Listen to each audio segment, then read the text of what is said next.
Welcome back to Grand Prix World, where I have got a headache. It was a good episode last time out. We made some progress after we figured out that Car 1 was, the technical term is bollocks. So we put Bhsdbz into Car 3 and he immediately delivered a result we've been waiting on for a while. The team's actually in quite good shape, and even though I've got a terrible hangover, I'm going to try and address some items that came up while I was out drinking. So, someone, I think it was Turye, I'm sorry, I'm a mess today, he asked me why I'm so down on the team this season. I'm not really. The reason that I've been a little bit frustrated, I think, is that because I know we're capable of a better result with what we've got at the moment. However, if we look at it in real terms, the team has come a very, very long way. First of all, this will be the first season that we have a C-spec car out, I believe. It's also the first time we've had a near-perfect engine. It's the first time that we've achieved this level of sponsor support, and it's the first season since we started that we've not required a fourth chassis to remain in the game. We've been perfectly capable of keeping cars 1, 2 and 3 in race-worthy condition with no stress whatsoever. The main thing that's been bothering me has been the sponsors, particularly because we need to have more money than we had last year, first of all, because we want to expand the factory again. We want to hire more staff, which means, you know, the typical Formula 1 problem, we need to sort of hoover up money.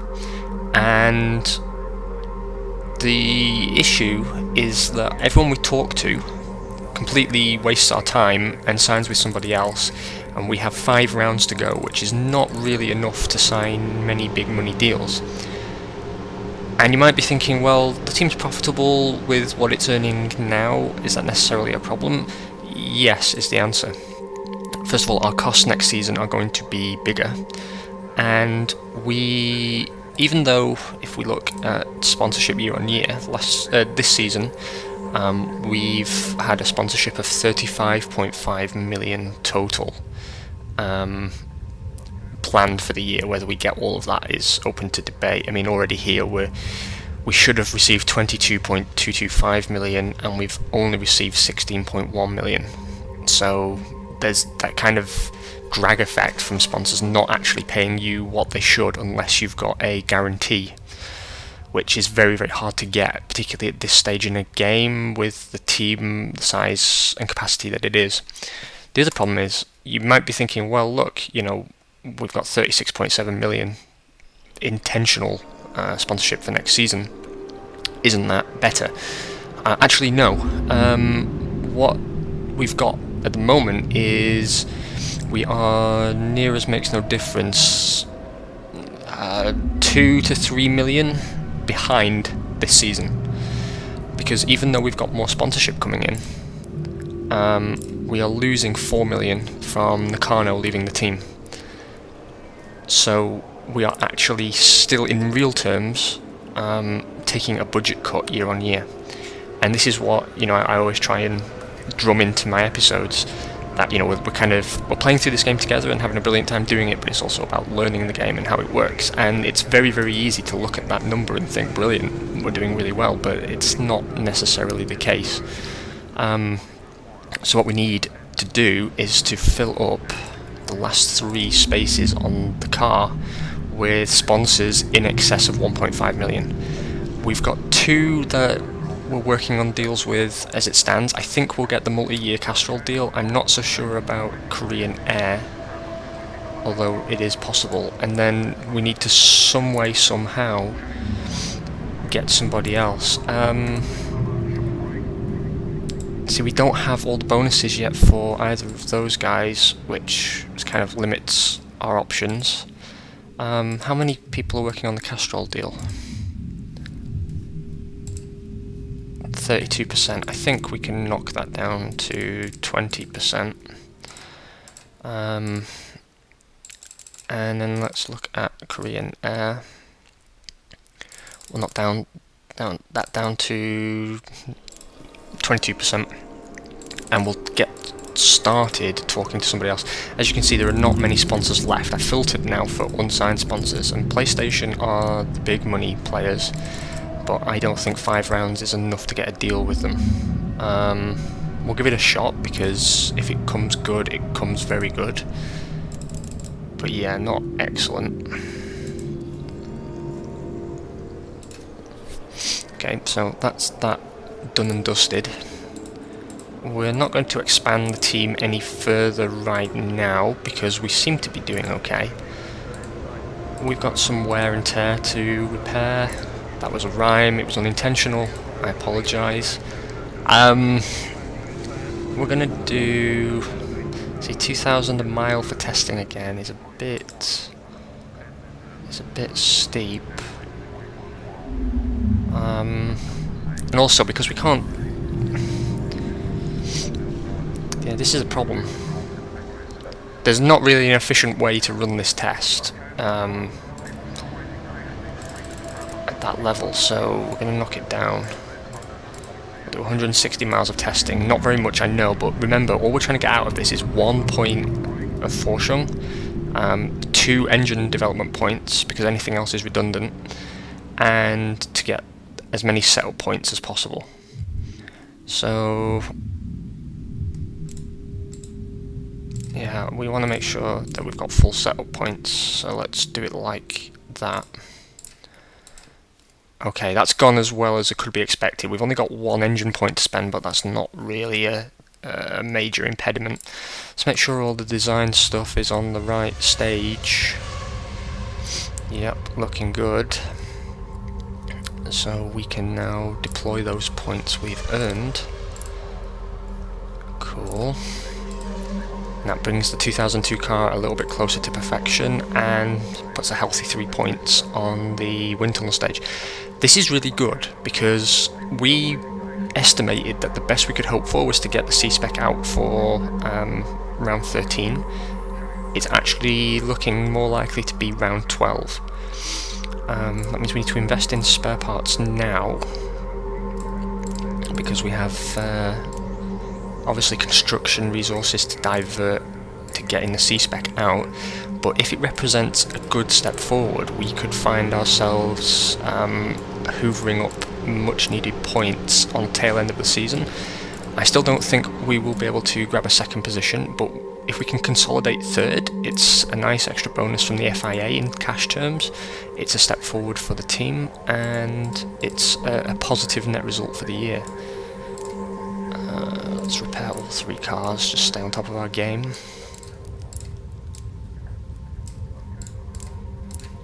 Okay, we've invited everyone that we should invite. Everything's good there. Right, this is a power track, so make sure we have good top speed, good brakes to deal with the extra power. Do I want a point on overtaking? It feels wrong somehow, but yeah, we'll do it, and good weather. And we'll do it differently for Nakano, because he doesn't have to really overtake on track. He's with him it's basically an attrition kind of deal. So we've got a new spec of engine, no new tyres, but we'll get that new engine spec out. That is fantastic, that engine, in very real terms. I'm hoping that it comes good for us on the power circuit. Still spying on Jordan. We've not found an active suspension system yet, but I'm convinced they have one. Maybe we'll switch to look for traction control, but they have something going on. Oh, and someone also asked me what are the videos I keep skipping every time we start a round, so I am not going to skip this one. Instead, I'm going to mute my microphone and drink a little bit of tea.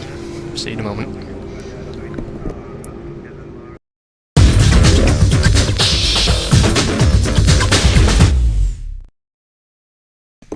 There you go, I'm sorry I've been robbing you of that for the last, must be about a year we've been doing these now. My mouse is frozen. There we go. Unfrozen, thank you. 26 degrees and dry. Not phenomenal conditions for us historically, but let's see what we can pull out of the bag. A 5th and a 6th. It's pretty good. I think the engine's done a lot of the heavy lifting there. Again, Nakano has outqualified Deniz. He did use his full 12 lap allocation to do it, and Deniz only used 9, but the difference is small as well. But really, Deniz should be faster. He should. He's on what is ostensibly the faster compound of tyre for most teams. It just seems our car seems to be activating the hard rubber very, very well. That's not to say that Deniz would get the same results on hard rubber that Nakano does. Anyway, bit of a switch around at Jordan with Alexander Wurz taking pole instead of Frentzen. David Coulthard 2nd for Benetton, Luca Badoa 3rd for McLaren, that's his best qualifying of the season. Esteban Tuero 4th for Benetton. Heinz Frentzen down in 8th and Johnny Newhouse 9th. That's a bit of a surprise. Mika Hakkinen continues to perform very, very strongly for Prost. I think they're going to feel the loss of him next season. He's being replaced by our own Shinji Nakano. Williams have taken some level of step forward. I think that's because Tyrrell are on partner Peugeot power and Williams are on the forward power units, which are very, very strong. I'm still interested in monitoring Stewart. Stewart have been a team that I've been keeping my eye on for the last season or so, and I think with better drivers they could be on pace with us. And that's very interesting because they're using customer Mechachrome power units, and that's a very easy deal to pick up. And it doesn't seem that they're being hampered too greatly by not having control over development, so something to watch there. 23 degrees with light rain for race day, that plays into our hands a little bit better than dry conditions do. We're going to do the same as we always do, a 23-22 split for Nakano. Our intermediate tyres are reasonable. Next season, when we've got direct control over what our compounds are like, we must remember not to just focus on the dry tyre, because you need to have consistent form across weather conditions to really secure a strong constructor's position, which is all we care about. Driver's position is very much secondary. Okay, luck be upon us. Oh, it's a good result. Pedro Diniz takes 2nd, and Shinji Nakano takes 4th. Double points finish. Heinz Frentzen pulls it out of the bag from 8th to finish 1st. Mika Hakkinen gets his first podium for Prost. That is a massive result for them. That's just huge. We are about a full second behind Frentzen, but he is arguably the best driver on the grid at the moment in terms of form, if not statistics. He's been, ever since his breakout season at Ferrari, he has been delivering very, very high standard drives very, very consistently. And also, I don't believe anyone who failed to finish would have been much of a threat to us bar Alexander Wurz, so maybe we would have got a 3rd. It's a little bit concerning that Hakkinen managed to split us, but he is, in terms of statistics at least, the best driver. But that Prost seems to be moving in the right direction, at least, although his teammate finished last 4 laps down. We managed to successfully lap everyone up to 5th with both cars, so really, if the C-Spec delivers, we could be winning races in the right conditions. I still think it seems that very twisty tracks, very low speed tracks, you know, we're talking Monaco, don't seem to play very well for us. And general street circuits, actually, I don't remember us getting a particularly good result at Melbourne. But where power has been important, we seem to be doing okay. Nakano moves up to 3rd in the Drivers' Championship, which is, you know, congrats to him. He's 11 points ahead of Peders, and we are now 20 points clear in 3rd. We made a lot of headway there into Benetton. That may make me eat my words in a way I wasn't expecting, but we're still about half as many points as Jordan, who've easily got the constructors in the bag this season, and deservedly so. We've discovered a traction control system on the Jordan. Level 2, what level do we have? Level 1. That's interesting. Let's see if we can't copy that. What did the FIA say? Please be legal. Yes! Okay, so we've picked up a traction control upgrade for nothing. And the C-Spec is ready. That's a big gain. That's from 66% to 72%. That's much bigger than I feared it was going to be. That's a real positive result for us. That's a good upgrade. And the 2002 car is complete as well. This has been a good round for us. We've made a massive profit. What to do now, I guess, will be to upgrade our automatic gear system. I'm going to stick 60 or 70% on that project, and I'm going to continue to try and make progress on our technology front, because this affects as well how the team holds up next season. Right, we've got stuff to do. First of all, let's upgrade our car. And upgrade the driver aids. And build a 2002 car, because we can. Okay, good. And that profit really came in useful, because that means we've already got a car out by round 12. We didn't upgrade our engine because I am an idiot, but it didn't really punish us. And we've got a new compound of hard tyre for Shinji Nakano. This is all coming very good at the end of the season. Okay, the Castrol deal is complete. That is fantastic. I'm going to leave 20% of the guys on there because we want the best deal we can. Korean Air, are you close to a deal? No. But we do have a success card that I'm going to drop on the PlayStation deal and make sure that's not robbed from us.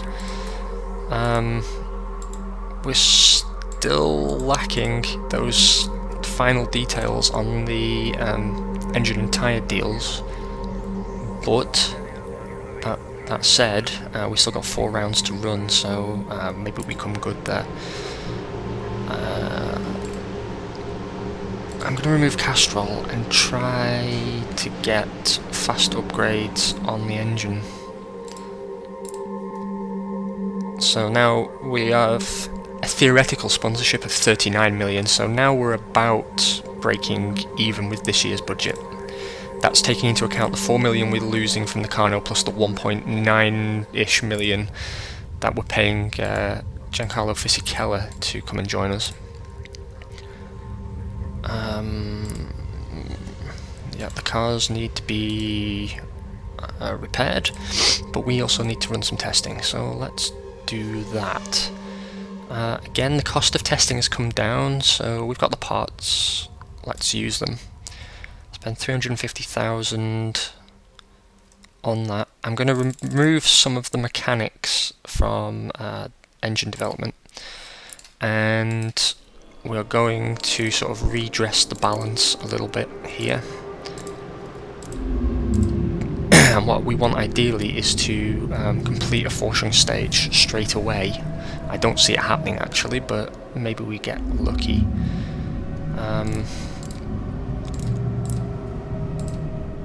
Yeah, we've done it. I think that final 10% actually sealed the deal, because that means we can make a really good start on the technology and the driver aid upgrades. So let's deploy that, and let's finish our engine. We now have a statistically perfect engine for round 13, as well as an upgraded car.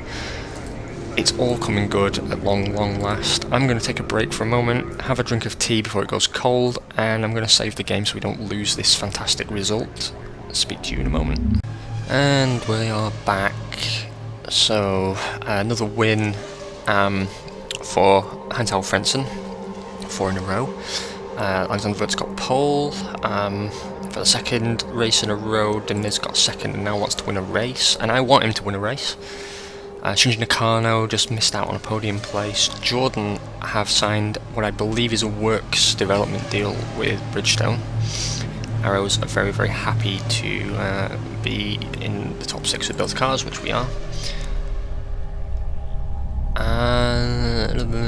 Next season, Benetton will be using Goodyear tyres. Doesn't say what kind of deal that is. Sauber will be a partner of Bridgestone. Williams has become a partner for Ford, so they've really gone backwards. This drop in form, they've been really punished for that. And that sucks for them. Michael Schumacher got the fastest lap, which doesn't really make much sense to me. And several sponsor signings have happened. I was going to go for Eagle Star, but they've gone to Stewart, so I'm glad I didn't. Tyrrell have got a complete sponsor packet, so that is good news for them. But alas, the time has come for us to divert our attention to race operations rather than celebrating. So the AR2001C will have its debut in Hungary, and that will be a very important test for us because that's not traditionally the sort of track that our cars have been performing particularly well on. The new engine spec won't be here for that, but we do have a new specification of tyre for Mr. Nakano, and we do have a new driver aid to make use of. I think I've done everything I'm supposed to here. We've invited the right pit, yep, all good. So, let's... I think temperature is very important. Brakes, downforce, power, and overtaking. Why not? Why not?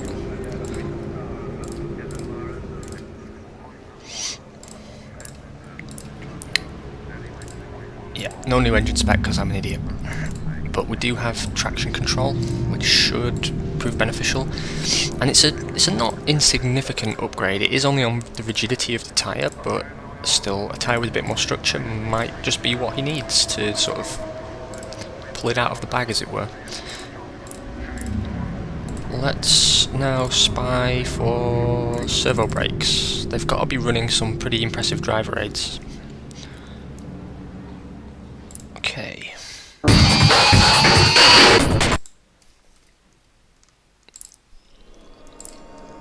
28 degrees and cloudy with a strong wind. Not conditions that particularly favour us, but let's see how the new car runs. I'm actually excited about this. That's definitely an improvement in qualifying pace. That's definitely an improvement. We are now within 1/10 of the McLarens and the Jordans, with Nakano on the slower tyre. David Coulthard, however, has the lap of a lifetime, 2/10 clear of the dominant Jordans to take pole. Vought second, Badoa third for McLaren. Esteban Tuero splits us in fifth with the Benetton. We outqualified Johnny Newhouse and Frentzen and Hakkinen. Down in loser town, Tyrrell have moved up, or Sauber have moved down, and Williams continue to languish. Although the gap is closed, it has closed, it's now about 2/10 to the back of the Tyrrells there. Minardi continue to outperform Ferrari, which makes me very, very, very happy indeed. And I need a brew. One moment. We're very lucky I caught that before I started coughing down the microphone all over you. Okay. So, 29 degrees and dry for race day. Same as ever, fresh tyres and light fuel. We will go...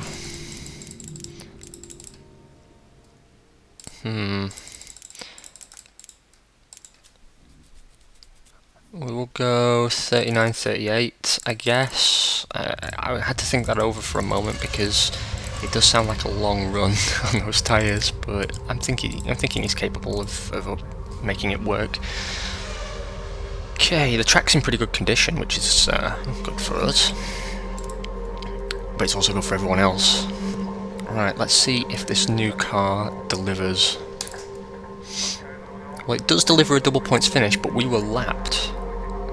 Again though, this is not the sort of track that traditionally favours us, so we won't really see a true reflection of our performance until the next round.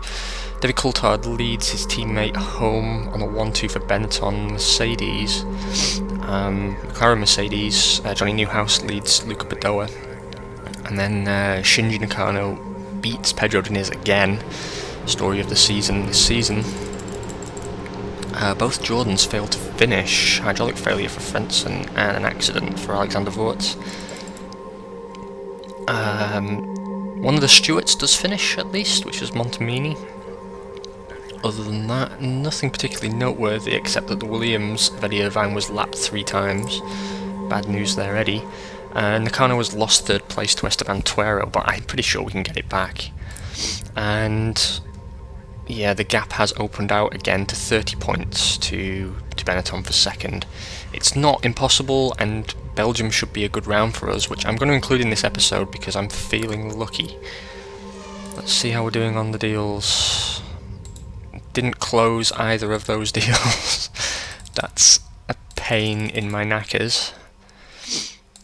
On tyres and engine, we're still missing that final little bit. That's going to be the deciding factor as to whether it's a truly great deal or not. Coulthard won from pole. Pedro Diniz got another point. 5th for Shinji Nakano. Both arrows in the top 6. Yep. Prost will be a partner for Mugen Honda. That's a pretty smart call from them, actually, although it's a very late in the season sort of deal. I guess they were focusing on getting cash and then went for an easy engine deal towards the end. Minardi will be taking Goodyear tyres, and Sauber and Agip have entered into a joint venture. That's a partner deal, not a works deal. Stewart have switched to Mugen Honda as well. That's very interesting. I wonder if Mugen are going to put together a good package next season. Luca Badoa got the fastest lap. We have signed Castrol, and Safra have signed with Williams. That means there's only 2 good sponsor deals left, and we are 1 block away from signing both of them, but they must be talking to almost every other team. So there's a chance they could be stolen from us. We now have our Evolution 13, I think, because Peugeot have put 2 extras out. Peugeot engine. Not unlucky 13 for us because it's looking really, really good. We have automatic gears to homologate. Nope, no dice, but that's okay. We will try again. And we should have a technology upgrade in place. We do. Okay, so now on to improving the reliability of our brake systems. We want to make sure every bit of our car next season is in the best condition it can be. Our spare part stocks are getting a little low, so we will replenish them.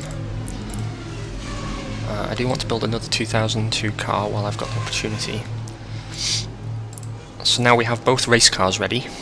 We are going to build 4 cars because we've got a testing rig at the factory next season, which means we can use a research and development car to run on the testing rig and augment our testing data, which means we get much better results from much less cost in terms of manpower and money. I'm going to stop engine testing because now it achieves nothing at all. In fact, there's not really any need to do testing aside from getting the settle points, but we're still going to do 300 miles of testing because it's relatively cheap.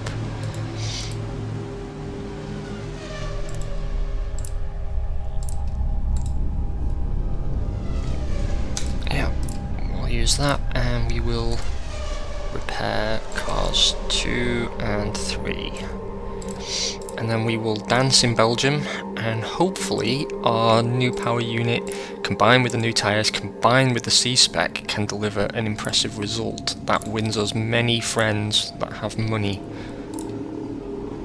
And we can spend that money on designers and bits for the car and cool things. So we're going to set up maximum speed. 2 on the downforce, I think, for Deniz. 1 on the brakes. The car now going to set up differently, just to sort of cover our bases. I don't want to jinx us, but it is, in my mind, completely possible for us to win this race. It should play to our strengths. If it's raining, we've got an even better chance. We've got everything. Everything's at the best level it's possible for the team to make it with our current capacity. Our capacity has grown, and we should be going into this round pretty confident. Japan should be good to us as well, I think. Okay. Heavy rain, strong wind, 25 degrees. This could be particularly good for us. Our rain tyre isn't amazing, but our drivers are strong in the rain. We would do better on intermediate tyres, I think, but nah, who knows. Let's see what we can pull out of the bag. A third and a fourth position, right behind the Jordans, and we're talking right behind them.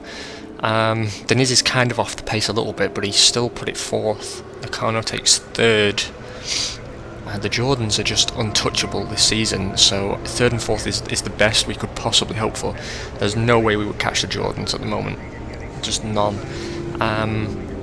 They're using Works Ferrari power as well, so their engine is likely to perform comparably or better than us, even though they don't have full points distribution. Michael Schumacher has his best qualifying of his season to put his Ferrari 5th, 4/10ths down on Deniz. David Coulthard 6th for Benetton, 7th to Mika Hakkinen. Ricardo Rosset has a pretty decent session for the Stewart team. The McLaren's down in 9th and 10th. Either they don't like this track or they don't like this weather, but something's gone wrong there. Espantuero 15th. It's a bit of a mixed grid, and we have 2 failures to qualify. Juan Pablo Montoya's Tyrrell and Johnny Herbert's Williams were over the 107% time of 2 minutes 10.8. Considering pole was at 2 minutes 2.2. That was a very, very good session for us. It dries up for race day, which doesn't really play into our hands, but it might mean slightly less of a performance differential to the Jordans, who knows. 22 degrees and cloudy, bit of a slack wind going on. We don't need to switch the boots because they've not been run, and we'll do a 22-22 split for Nakano on our new hard compound tyre that I still have faith in as an inherently good compound for our car. I still think it makes sense for Deniz to be on softs. I still think he's getting results, and I don't think he would benefit from a switch at this point in the season, so we'll keep that as it is. Right, now hopefully all my talking this up hasn't jinxed us. Let's see.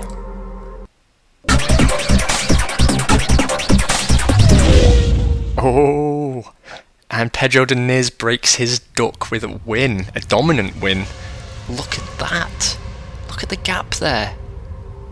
We're talking 12 seconds, 12 seconds and a tenth down the road from Alexander Wurz's Jordan. Dominant win. Engine failure for Shinji Nakano, nothing we could have done about that. It is disappointing because I think that would have been a 1-2. Nakano might have stolen the win. However, Pedro Deniz has his first win for the team and in his career. I'm very, very happy with that result.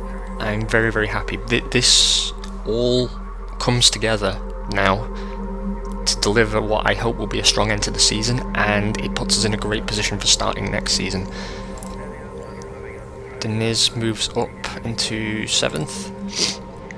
We are still languishing a decent distance behind the Benettons for 2nd position, not much we can do there. But we are well ahead of McLaren now, and I don't think they'll close the gap, so I think we're pretty secure in 3rd. Let's see if we got any deals here. We've got the best deal we could out of Peugeot now, and the best deal we could out of Goodyear. Just need that guarantee. The PlayStation deal is complete, but we have had a theft of one of our intended sponsors, so that kind of sucks. What we're going to do now is use this TV advantage on Castrol to try and get a guaranteed boost for 2 seasons, and we are going to deploy the rest of our points on trying to get guarantees out of the tyre and engine suppliers for next season. That to me is a good time to call it an episode. I hope you've had a fantastic weekend and aren't dreading Monday too much. I'm going to go take an aspirin and record something else for you. Have a great, great day, and I will talk to you very, very soon. Have a good one.